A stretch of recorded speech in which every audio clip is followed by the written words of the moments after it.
वो शोषण करने वाले नरभक्षी लोगों के साथ खड़े हैं, उनके सपोर्ट में है माननीय विधायक। ऐसा क्यों? और अभी तक न्याय क्यों नहीं मिल पा रहा? इसीलिए इन नरभक्षियों की शिकार होती जाएगी। क्या कारण है कि इतनी घटनाओं के बाद भी सरकार नहीं जग रही? इसके साथ विधानसभा के चुनाव में लगातार घूम रहे, किनको इतने पैसे दे रहे? नीलू अग्रवाल को जब अस्पताल से में झगड़े हुए थे परिजन से, तो थाना ले जाया गया, कपड़े में कुछ है ही नहीं, और उसके बाद ब्लड आपने दिया, ले नहीं पाए, ब्लड पहले ही।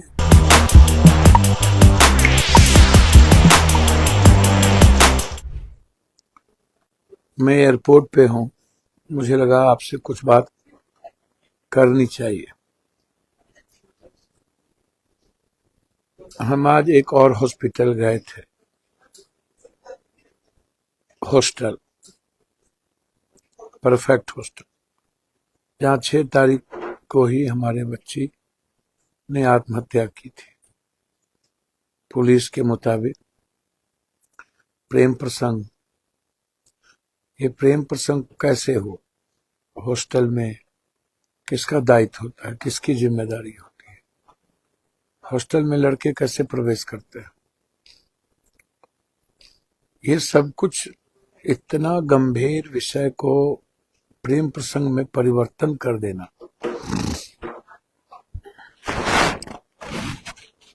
और उसको हत्या नहीं मानना, हॉस्टल मालिक को बचाना, ये क्या है? परफेक्ट हॉस्टल मालिक कौन है और क्यों सही ढंग से इस पर इन्वेस्टिगेशन नहीं हुई? और वो लड़के कैसे गए? और ना जाने हमारी लाखों बच्ची कैसे हॉस्टल के लापरवाही के कारण मौत की शिकार हो जाती है, और ऐसे हॉस्टल मालिक पर कार्रवाई क्यों नहीं होती है? दूसरा सवाल है मेरा बक्सर से। हमारी बच्ची ट्विस्ट कोचिंग पढ़ने जा रही थी, 3 मनचले लड़के ने हमारी बच्ची के साथ बारी बारी से शोषण किया।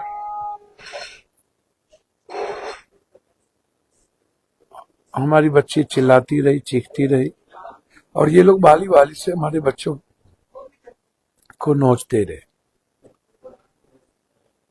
एक के अलावे 2 अभी तक गिरफ्तार नहीं हुए। वहां के माननीय विधायक लोग उस शोषण करने वाले नरभक्षी लोगों के साथ खड़े हैं, उनके सपोर्ट में है माननीय विधायक लोग। ऐसा क्यों? और अभी तक न्याय क्यों नहीं मिल पा रहा? इसी न्याय की उम्मीद मुझे खगड़िया से भी नहीं। तो ये सवाल नेताओं के लिए क्यों नहीं? मेरे लिए पहला सवाल है कि इतनी बड़ी बड़ी घटनाओं के बाद एक भी नेता गंभीर नहीं है। पक्ष और विपक्ष इस पर लड़ने और संघर्ष करने को तैयार नहीं है। हमारी पार्टी कांग्रेस कल हमारे प्रभारी और अध्यक्ष के नेतृत्व में, सारे वरिष्ठ साथियों के नेतृत्व में एक बड़ी लड़ाई की शुरुआत की। चलिए, देर आए दुरुस्त आए तो, लेकिन बिहार में ना तो कोई पदाधिकारी इतनी बड़ी घटनाओं को में गंभीरता दिखा रही है, और ना ही कोई नेता, और ना ही कोई पैसे वाले। क्यों? क्या कारण? क्या आप नहीं सोचेंगे? और हमारी बेटी इन नरभक्षियों की शिकार होती जाएगी। क्या कारण है कि इतनी घटनाओं के बाद भी सरकार नहीं जग रही? आप सोचिए, मनीष रंजन जेल में है, और ये मनीष रंजन कोरोना के समय एक एक्स एमपी का ड्राइवर था, जहानाबाद में एक एक्स एमपी के बेटे का ड्राइवर था, और गैस सिलेंडर ऑक्सीजन सिलेंडर का धंधा करते करते और एम्बुलेंस का धंधा करते करते ये 100 करोड़ का मालिक हो गया। कोरोना और इतने के बीच में एक आदमी मोटा चेन, रसूखदार और इतने हॉस्टल के मालिक कैसे हो गए? क्या ये ऑफेंस नहीं है? क्या ये काफी नहीं है एक आदमी को सजा के लिए और एक आदमी पर कार्रवाई करने के लिए? यह मनीष रंजन कौन ऐसे विधायक हैं पटना के लोकल जिनके साथ उनका रिश्ता है, उनका संबंध है? मैं जानना चाहता हूं क्यों, कारण क्या है कि मनीष रंजन किसके साथ विधानसभा के चुनाव में लगातार घूम रहे थे, किनको इतने पैसे दे रहे थे? नीलू अग्रवाल को जब अस्पताल से में झगड़े हुए थे परिजन से तो थाना ले जाया गया। थाना में कौन विधायक का फोन आया कि नीलू को अग्रवाल को छोड़ना पड़ा? क्या इसकी जांच नहीं होगी? पटना के कौन विधायक है, कौन हमको नहीं बोलना है। क्या उस फोन की जांच नहीं होगी कि किनके कौन कौन नेता के फोन थाना प्रभारी को आया, क्यों आया? क्या इसकी गहरी जांच नहीं होनी चाहिए? और किनके कहने पर थाना से नीलू अग्रवाल को छोड़ा गया? दूसरी तरफ प्रभात हॉस्पिटल के बारे में अभी तक क्या कारण है कि आप कोई कार्रवाई नहीं कर रहे, जबकि हेपेटाइटिस बी, टीबी और डेंगू, मलेरिया का दवाई भी हॉस्पिटल में चला, उसके भी प्रिस्क्रिप्शन लगे हुए। क्या कारण है? आप लगातार प्रेम प्रसंग और डायरी, कोई पत्रकार है डायरी डायरी डायरी चिल्ला रहा है, ये क्या बात है भाई? कौन मैनेज कर रहा है उस पत्रकार को? डायरी डायरी में आ गया। अब आप हमको एक बात बताइए, जब बॉडी था, ये मेरे लिए महत्वपूर्ण विषय है, तब पीएमसीएच में पोस्टमार्टम हुई, देखा गया, तो समझ में आता है कि हमारी पूरी डॉक्टर की टीम ने पीएमसीएच को आप 5,000 करोड़ रुपया का बनाया। पूरे बिहार की जनता को यह समझने की जरूरत है। अब पीएमसीएच हमारी सरकार और नीतीश कुमार जी कहते हैं और है भी कि हम नंबर 1 अस्पताल बनाएंगे, और पीएमसीएच के डॉक्टर ने जब पोस्टमार्टम रिपोर्ट दिया तो फिर आप उस पोस्टमार्टम रिपोर्ट को मानने को तैयार नहीं है। 5,000 करोड़ रुपया लगा के अपने ही डॉक्टर की रिपोर्ट को आप नहीं मान रहे हैं क्योंकि आपने नीपापोती। मेरा बिंदु क्या है, आप चले गए एम्स क्या दिखे? एम्स में तो अब बॉडी है नहीं, तो जो डॉक्टर ने पीएमसीएच की रिपोर्ट दिए हैं उसी रिपोर्ट के आधार पर वो खोजबीन करके रिपोर्ट देंगे, तो रिपोर्ट तो एक ही होगा। बात रही बेसरा जांच की, तो भैया बेसरा जांच आपने उनके कपड़े धो दिए, कपड़े पकड़े नहीं, ब्लड आपने दिया नहीं कपड़े वाले, और धो करके आपने कपड़ा दिया है, तो बेसरा जांच में क्या आएगा? आखिर क्या कारण है? किनको बचा रहे हैं आप लोग, और किनको बलि का बकरा बना करके इस केस को खत्म करना चाह रहे हैं? कौन है इसके पीछे? कौन कौन विधायक, कौन कौन लोग हैं? अच्छा एक बात बताइए, ये काफी नहीं है कि बिना किसी नक्शे के परमिशन की वो हॉस्टल बन गया?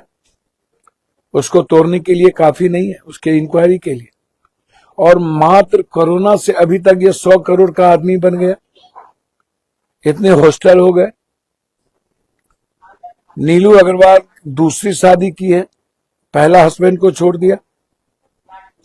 और एक महत्वपूर्ण चर्चा आपसे मैं करूंगा, ये जो गोल के मालिक हैं विपिन जी, हमारे भी भाई हैं, सभी जगह शंभू लॉज में गोल के बारे में है कि गोल के बच्चों को प्राथमिकता दिया जाएगा, और जहां जहां गोल का चल रहा है वहां पर शंभू को प्राथमिकता दिया गया है। तो विपिन जी, गोल का क्या रिश्ता है शंभू से? क्या इस एंगल पर काम हो रहा है? क्या आपने चर्चा की कि विपिन और शंभू अग्रवाल के बारे में क्या चर्चा हुई?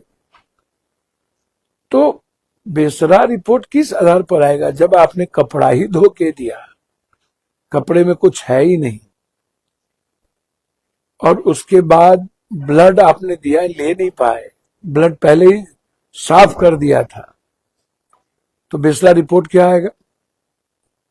क्योंकि जब आप पीएमसीएच में सारी चीजें, सीटी स्कैन आ गई, माथे में चोट है, तो क्या अपने माथा फाड़ लिया वो? और आप बार बार घर के अंगील को, और आप बकवास आप लोग किए जा रहे हैं। घर से वो बच्ची आई, अकेले आई, माँ छोड़ने गई। यदि वो डिप्रेस में होती या कोई ऐसा मामला होता तो अकेले माँ छोड़ देती और अकेले बच्ची आती। और अकेले जब आई, फुटेज है, और उसके बाद जब 6 तारीख को कोई फुटेज नहीं है, सीसीटीवी पर मेरा सवाल है क्यों बंद है? जब वो प्रेम प्रसंग होता और बच्ची खुद कुछ करती है तो कैसे हुआ? तो कौन लोग हैं? यदि कोई नहीं है, हॉस्टल कौन आया? तो हॉस्टल कैसे आया? तो इसीलिए मेरा ये सवाल है, पहला कि बिस्रा रिपोर्ट, आप पीएमसीएच की रिपोर्ट को मानने को तैयार क्यों नहीं है? क्योंकि वो सरकारी रिपोर्ट है, एम्स भी सरकार का है, तो दोनों में अंतर क्या है? क्या आप नीपापोती नहीं करना चाह रहे हैं? पुलिस किसको बचाना चाह रही है? एक तरफ मनीष रंजन इतने अकूट पैसे कहां से कमा लिए, उन पर बुलडोजर नहीं चल रहा है। दूसरी तरफ प्रभात अस्पताल क्यों ले जाया गया, और वहां टीबी से लेके हेपेटाइटिस बी से लेके मलेरिया से लेके सब दवाई कैसे आप चला दिए? क्या ये काफी नहीं है उस अस्पताल को के कैंसिलेशन के लिए, कि बिना रोक के आपने सारी दवाई चला दी? और तीसरी तरफ बिस्रा रिपोर्ट में आपने जब कुछ दिया ही नहीं, आप सब कुछ खत्म करने की तैयारी में है, तो आप कैसे करेंगे भैया? तो बस मेरा ये सवाल है, जरा बिहार की जनता और सभी बच्चों से आग्रह करेंगे कि अपनी बहन को, अपनी बेटी को क्या आप सुरक्षित नहीं देखना चाहते? क्या ये आवाज नहीं उठनी चाहिए? क्या हॉस्टल पूरा का पूरा दरिंदों के हाथ में नहीं है? क्या इसके जो विलेन है नेता, पदाधिकारी और पैसे वाले नहीं है? क्या इस विलेन को पहचानना नहीं चाहिए, जो हमारे बच्चों पर गिद्ध दृष्टि रखते हैं? 1 जनवरी को गिद्ध दृष्टि रखेंगे, पर्व में गिद्ध दृष्टि रखेंगे, क्यों? और जब मैं सीसीटीवी फुटेज को खंगालने की बात कर रहा हूं और सभी के मोबाइल के लोकेशन, कि हमारी बच्ची का मोबाइल किस रात में, कई सारे हॉस्टल के मालिक का, किनका मोबाइल लोकेशन क्या है, आप उसको देखिए और उसका कॉल डिटेल निकालिए। मैं तो चाहूंगा मोबाइल लोकेशन जांच करवाने के लिए। तो मैं इन नरभक्षी नेताओं से और नरभक्षी पदाधिकारी और नरभक्षी पैसे वालों से मैं चाहूंगा अपनी बच्ची को बचाना। और ये हॉस्टल के जो नरभक्षी लोग हैं, रावण लोग हैं, कंस लोग हैं, ये कंप्लीट रूप से इन नरभक्षियों के साथ मिले हुए हैं। पैसे के रसूख पर ये हॉस्टल खोलते हैं, हॉस्पिटल को खरीदते हैं और थाना को पैसा दे करके ये गलत सारे करतूत करते हैं। इसको समझिए, इसको निपापोती करने का पूरा प्रयास किया जा रहा है और बड़े लेवल पर किया जा रहा है। मैं चाहूंगा ये आवाज दबनी नहीं चाहिए, और बिस्रा रिपोर्ट पर भरोसा मत कीजिएगा, क्योंकि बिस्रा रिपोर्ट को पूरी तरीके से साजिशन खत्म कर दिया गया और कपड़े सही नहीं दिए गए हैं। और पीएमसीएच का पोस्टमार्टम क्यों माना नहीं जा रहा है, और गोल और नीलू अग्रवाल का क्या संबंध है? थाने में नीलू अग्रवाल को किसने छुड़ाया? नीलू अग्रवाल जब हमारे परिवार के लोगों से लड़ाई लड़ा तो फिर वहां से थाने ले जाए गए, तो छुड़वाया किसने? एक एक्स एमपी के बेटे के गाड़ी पर रहने के बावजूद और ऑक्सीजन में गड़बड़ी करने के बावजूद इतने कम समय में पेट्रोल पंप हो जाना, अस्पताल में शेयरदार हो जाना और सेक्स रैकेट चलाना, इसके लिए काफी नहीं, और उसको नहीं लिया गया, और न ही थाना प्रभारी को आज तक सस्पेंड किया गया। क्या काफी नहीं है? जिसने फर्द बयान नहीं लिया, जो इतने पेचीदा बना दिया गया। तो ये किसको बचाने की तैयारी? मेरा रिक्वेस्ट है कि मत किसी को बचाइए, सबकी बच्ची है, मेरा कोई किसी से दुश्मनी नहीं है, ना मुझे कोई लेना देना नहीं है, लेकिन मैं चाहूंगा कि सबकी बच्ची को बचाने के लिए हम सबको आगे आना चाहिए, आवाज उठाना चाहिए, और पीएमसीएच के रिपोर्ट पर हमें कार्रवाई करना चाहिए। और पीएमसीएच का रिपोर्ट कहता है कि बच्ची के साथ शारीरिक संबंध बनाने की पूरी कोशिश हुई है, और अब उसमें आगे मैं नहीं कुछ कहूंगा, मेरी भी कोई ये मर्यादाएं हैं, लेकिन मैं जरूर कहूंगा कि सारे हॉस्टल, लगभग 90-95% हॉस्टल के मालिक या हॉस्टल चलाने वाला प्रबंधक नेता पदाधिकारियों और पैसे वालों को परोसता है। इससे हम सबको बचना चाहिए और पुनः एक बार आवाज उठाना चाहिए, अन्यथा इस केस को रफा दफा कर दिया जाएगा। धन्यवाद, नमस्कार।